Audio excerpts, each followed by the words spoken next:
Good evening, everyone, and thank you for joining us for the next Art Unlocked talk.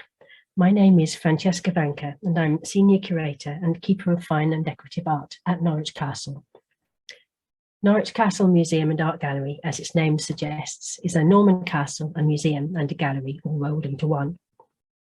At present, our Norman Castle Keep, which you see here in this picture, is in the midst of a £15 million National Heritage Lottery Fund funded redevelopment, but our art galleries are all open to visit. Our designated collections comprise a mix of fine and decorative arts, costume and textiles, archaeology and natural history.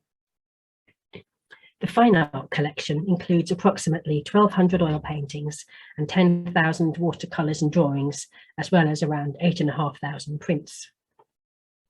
It contains the world's finest collection of works by the Norwich School of Artists, including major paintings by its two leading members, John Crome and John Zell Cotman, and some of the Dutch and Flemish painters who inspired them. The modern and contemporary collection is broader in focus, with a small but significant number of international 20th century paintings. In common with the historical collection, there is also an emphasis on works by artists connected with the region.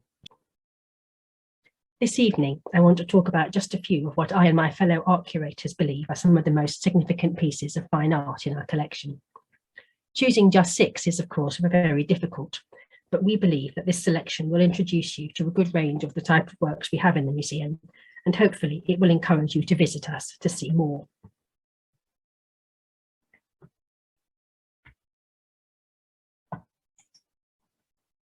Oops. There we go. Our chief historic British fine art collections date from the 18th century and onwards. Most of Norwich Castle's best artworks from the 17th century and earlier are from the Dutch and Flemish school. Dutch landscape painting was, of course, highly influential on the Norwich School of Artists of the early 19th century, and so there are many links to explore there. However, one of the most significant areas of our Dutch holdings is a wonderful collection of Rembrandt's etchings, the 4th largest collection in the UK after the British Museum, the Fitzwilliam and the Ashmolean. We recently based an exhibition around these and published a catalogue of this collection for the first time. We have 93 etchings, a 1951 bequest from Percy Moore Turner, and we also have this one drawing. Here it is, and it depicts 3 musicians listening to a flautist.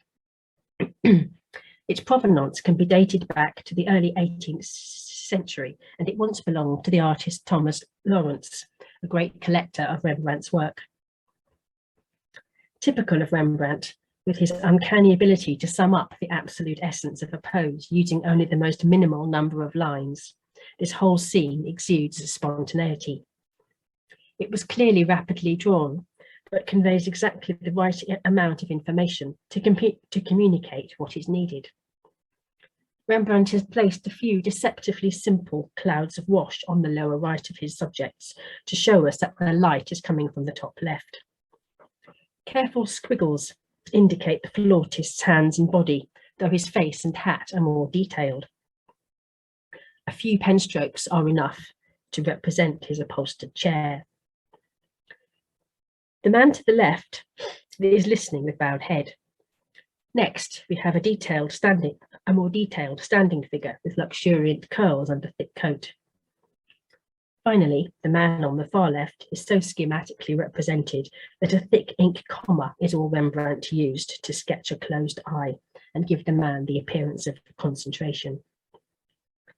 Rembrandt's staggeringly expressive and economical use of line and tone in both drawings and prints has been admired down the ages by artists and public alike. Norwich Castle has a fine and extensive works on paper collection, but this drawing is probably one of the most prized pieces. To move on, this painting, The Paston Treasure, another key work in our collection, is perhaps the opposite of the sketchy, economical Rembrandt.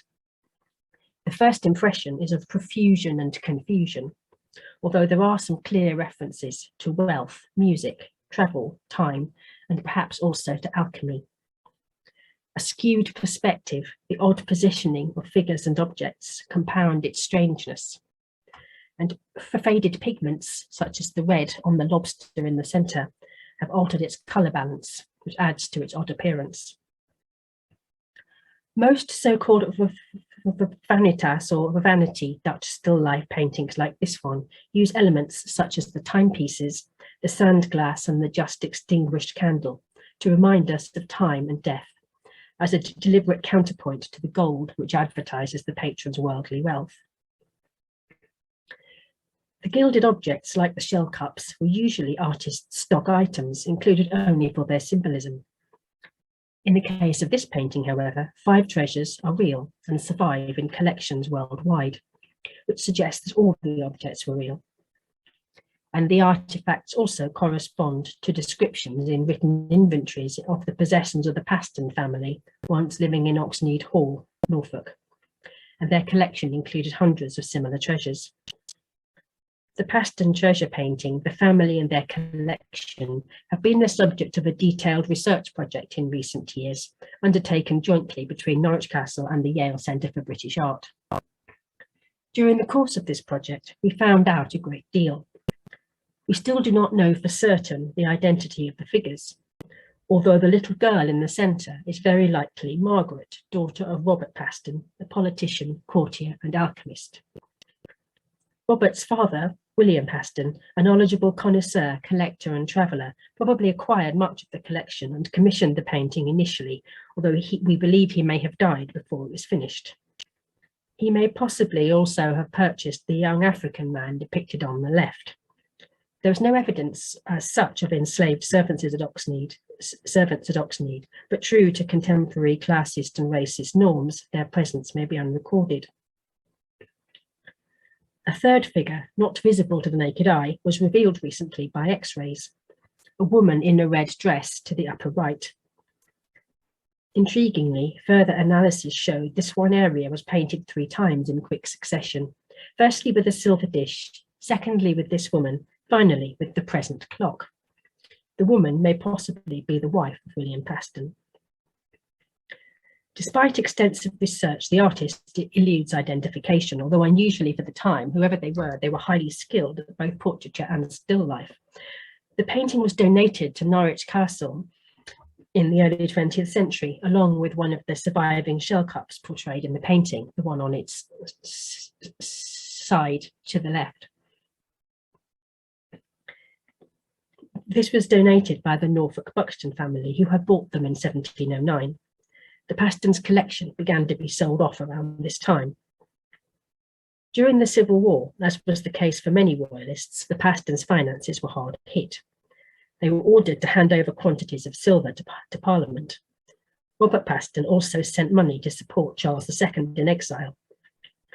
After the Restoration, despite royal favour and a high position at court, Robert fell increasingly into debt. By his son's death in 1732, the family was bankrupt and Oxnead Hall abandoned. The many puzzles and complexities of this painting fascinate our audiences of all ages. It also conveys a vanished world, an ironically accurate portrayal of the fragility of the Paston's wealth and of its magnificent collection, now mostly lost. Walton Bridges by J.M.W. Turner is a new acquisition, purchased as a result of an export stop in 2019, with the generous help of the National Lottery Heritage Fund and the Art Fund. It is the first Turner oil to enter a public museum in Norfolk, Suffolk or Essex, and we at Norwich felt it was an important addition and complement to our collections of early 19th century landscape at the Norwich store, since Turner was such a central influence on the development of landscape painting as a genre. Over the next few years, I'm planning to tour the painting around the region to King's Lynn, Ipswich and Yarmouth. It has often been said about Turner that he was a wonderful painter of the 4 elements: earth, air, fire and water. One of his habits was to depict the same place repeatedly, but at different angles, seasons and times of day. This intense immersion in his subject helped deepen his understanding of the landscape and its many subtle changes of light and atmosphere. And a prime example of this includes the hundreds of paintings, drawings, sketches and watercolours of the River Thames, including the area of Walton Bridges seen here. In 1804, Turner rented Zion Ferry House in Isleworth. In 1813, he had a house built in Twickenham, Sandygcombe Lodge, which is now the Turner's House Museum. Both of these were not far from this scene at Walton. Turner had his own boat and even set up a mobile studio on board. Several books of sketches, oils and watercolours, mostly now in Tate Britain, survive from Turner's extensive Thames trips. It was during these forays that he painted Walton Bridges in 1806. Made from direct observation, it exemplifies Turner's artistic concerns early in his career. It also ties in closely with the aims of the Norwich School artists to experience the landscape in depth. The painting was in Sir John Leicester's collection in central London from 1807, which was open to the public, and may well have been seen by Norwich artists such as John Crome and John Sell Cotman. Turner's intense focus on nature chimed with contemporary romanticism, which glorified emotional responses to the natural world, especially in its most spectacular aspects. Whether these were purely enjoyable, like sunsets, or had a frightening, dangerous side, like avalanches or storms. Turner portrayed nature's timeless beauty, but always balanced this with scenes of everyday life and modern commerce, as you can see here. It's characteristic of him to engage fully with both the sublime and the mundane, showing them in coexistence.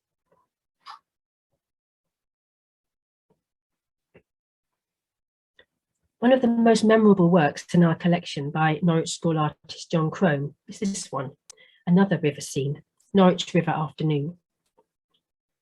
Crome probably painted this picture during the summer of 1818, as he exhibited it at the Norwich Society the following year.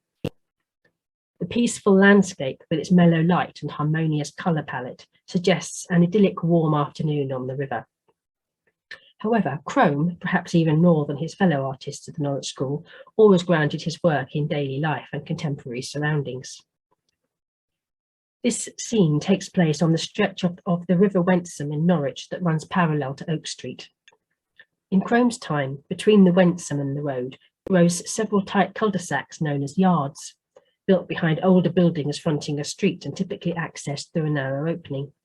These yards contained very modest houses. They were cramped and unsanitary, almost always with no running water, and inhabited by low-paid workers. Most were demolished during slum clearance programs in the early 20th century. The large louvred gable visible in the background looks like a drying loft, possibly for the tannery complex on Hyam Street, just southwest of this location. Crome's contemporaries would have been familiar with the unpleasant living and working conditions of workers such as weavers, dyers and tanners, and would have recognised this place. Crome was not necessarily confronting his audiences with a social commentary, however.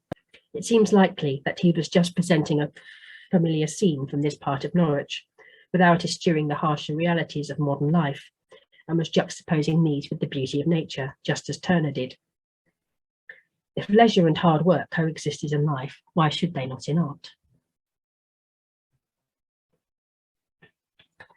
We stick with aspects of the natural world with this work from our Modern and Contemporary collection by Maggie Hambling.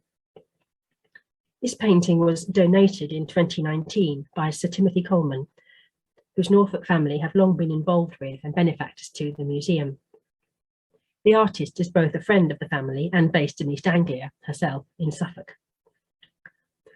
We knew Heron in the Shallows well, as we had already borrowed it for an exhibition, The Wonder of Birds, which combined art and ornithology back in 2014. For me, this painting therefore resonates well, both with our strong ornithological collections and with our enthusiasm at the castle for curating interdisciplinary exhibitions to try to make new links between our various collections. Environmental issues feature largely in Maggie Hambling's work. She regularly observes herons, cormorants and similar seabirds in Suffolk and has interpreted them many times, perfectly capturing their speed, grace and streamlined ease of movement. In this work, on the other hand, this heron's movement is anchored in earth. a rather desolate earth which seems little distinguishable from the water. This picture is intended by the artist to be a comment on the effect of polluted habitats on wildlife. The sky is the flat, featureless white, contrasting with the dull grey riverbank. The bird itself is the only living thing portrayed, and while it comes over as strong and vibrant with its flashes of intensely blue feathers and a fiercely bright gold eye, it is struggling. The beauty of this heron can momentarily distract us from the direness of its situation, that the bird has picked up a mouthful of sewage and is searching in vain for fish.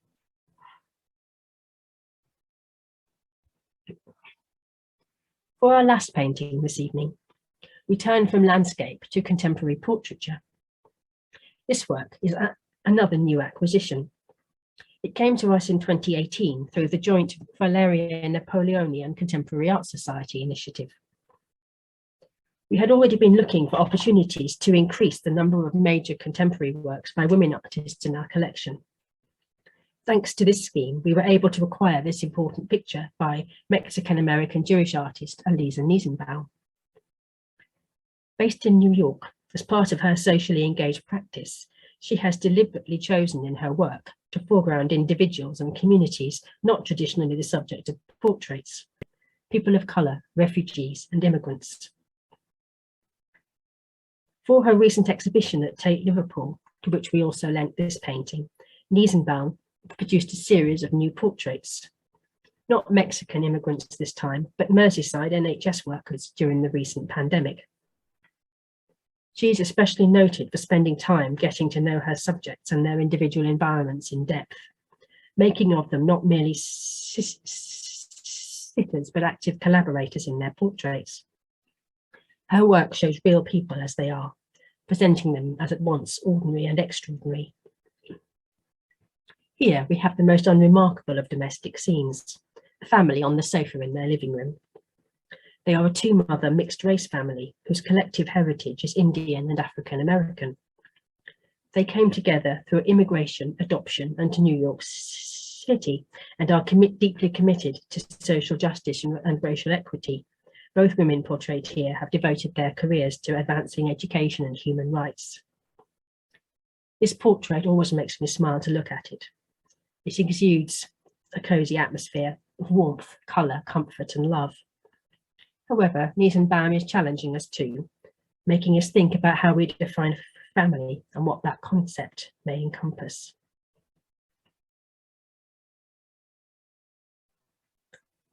To conclude, this evening I hope to have shared with you just some short words about half a dozen of some of our most interesting and important works of art in the collections of Norwich Castle Museum, ranging in date from the 1630s to 2018. I hope you have enjoyed hearing about them, and that you may come and visit us to see these and others on display in our galleries. Thank you.